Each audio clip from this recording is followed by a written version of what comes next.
This is the Balanced Growth Show with Dr. Travis Perry, helping successful business professionals like you achieve balance in their lives. Of the Balanced Growth Show live. I'm your host, Dr. Travis Perry, and I am just excited to chat with you about an incredible concept today I call the power of journaling. Now listen, you may have a journal, you may write in a journal, you may have never written a day in your life.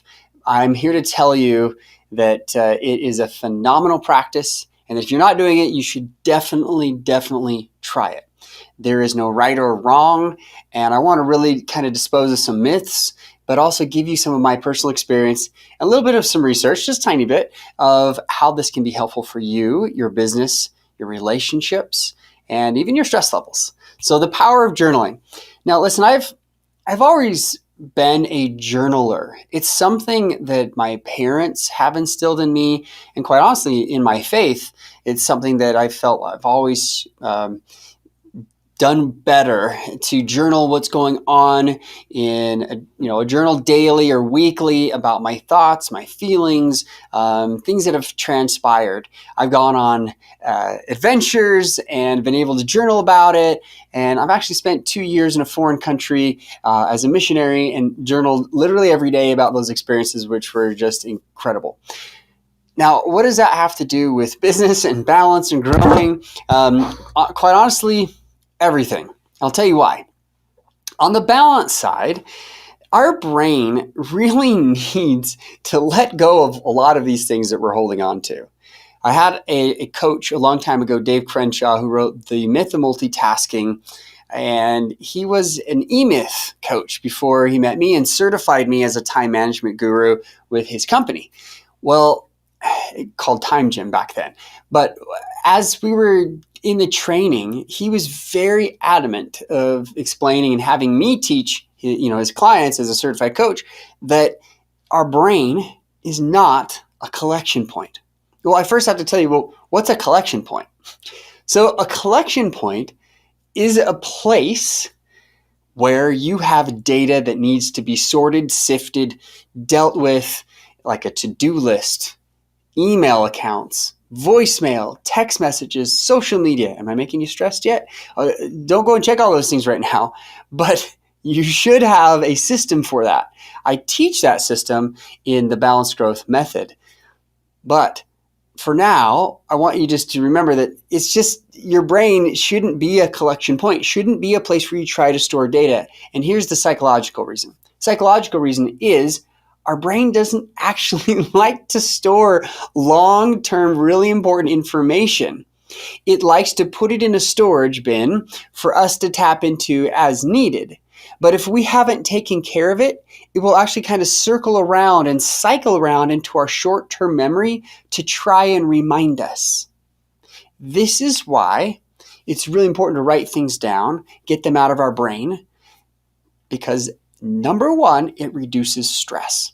So in your journal, if you have ideas, thoughts, feelings, struggles, you can't voice them, just to get it out, a pen to a paper or a magic pen to an iPad, I don't care what you use, just get it out of your brain.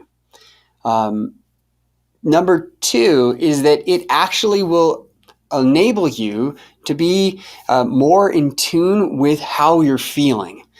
Emotions, they're a real thing. They help drive us. They help us survive. They help us to make decisions.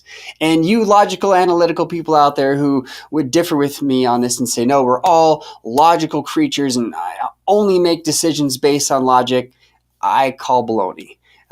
This is a fact of life. Most of us, even the most analytical of individuals, react and act on emotion. How do we feel about it? What's our gut tell us? And, we can call that the spirit working in our life. As those of us who believe in God and recognize his influence in our life. But oftentimes it does come through our emotions as well. And it also comes to our thoughts, our minds. So how does that journaling process work? Well, it helps us to get that out on paper. I'm feeling frustrated, or I'm irritated by a family member. My spouse is driving me crazy. Whatever it is, you have a safe place to let those emotions land. You don't have to take that out on someone else. You don't have to be frustrated, irritated with a behavior, or there may be somebody at work that's driving you nuts. Maybe a team member or somebody that works for you that you're struggling with and you don't know how to deal with it. It helps to write out those feelings related to the struggle. Now, while yes, this helps reduce stress, get in touch with our emotional sides of things, there's also a good thing about that. You see, when we get the stress, the feelings, the emotions outside of us, we know that our brain is not a collection point, so we're not trying to keep that information here, but also just the emotion and feeling out, it allows the stress to not build up in our hearts, in our arteries. I found out a friend recently who's has a quadruple bypass or triple bypass, actually. He'd been through a lot of stressful things in his life these last couple of years, incredible stressful experiences. And, when he went in for the surgery, the doctors were like, hey, have you been under some stress? He's like, yeah.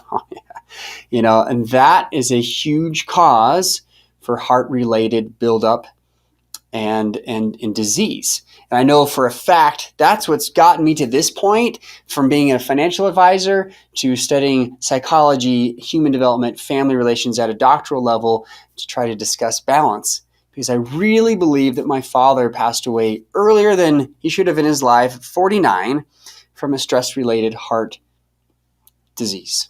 And I know it's preventable. It's very preventable. So journaling is one of those things that not only is great for the mind, it's great for the emotions, it's great for the heart. The other one that I don't talk about enough is how much just doodling ideas out. Now, I'm a doodler. You don't have to be an artist. You don't have to be a doodler to enjoy journaling, but there are some images in your mind.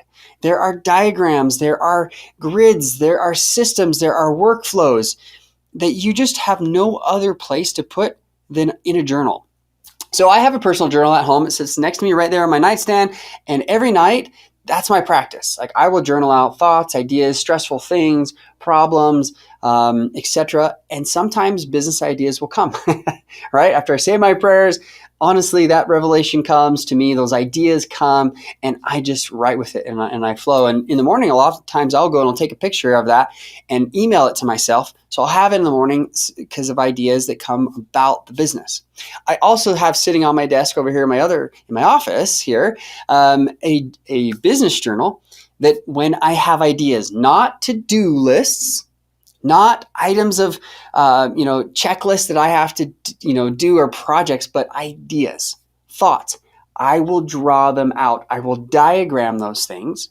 And later in my workflows, I will incorporate those or not. They may just be ideas. I look at those later. I'm like, scratch that. Usually on Fridays, I'm looking at content, and Monday, I'm trying to organize the week, and I work on the business.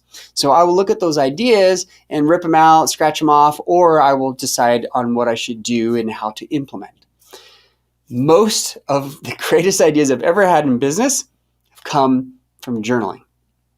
Not only will it help you in your balance, to keep your mind clear, to keep your heart healthy and stress less, essentially be a happier person, but it'll bring you ideas for the business. Now, just one last little thing. I do think it's important that you do write with a pen or a pencil and paper. Research has shown that you actually have greater recall with non-electrical, type keyboards, etc., or even the Magic Pen might be the one exception, right? Because you're actually still writing it down. There's something going on. It's more connection with the brain, and it's using apparently more muscles, more nerves that are reinforcing the ideas as they're flowing. Okay. Sometimes you might have writer's cramp. You're like, I can't type this through, etc. In fact, when I help my clients to write books, a lot of times I'll tell them, don't type it out. you're going to get stuck. You're going to get in the editing and you're going to backspace and you're going to be like, oh, that doesn't make sense. You're going to move things around. But when you're writing pen and paper, like you're just writing, it's flowing, right? The other thing you might want to do is have a tape recorder, an old-fashioned one, or even the micro recorders, or right on your phone. Voice memos work really well. I can just take my phone and do a voice memo. If that works better for you, do that. Either way, start journaling. Paper journal, electronic journal is your audio, speaking it out, letting the ideas get out of the brain, away from the heart, and allow you to have greater ideas moving forward for your balanced growth. Hope you've enjoyed this, and thank you for listening to my monologue today about the power of journaling.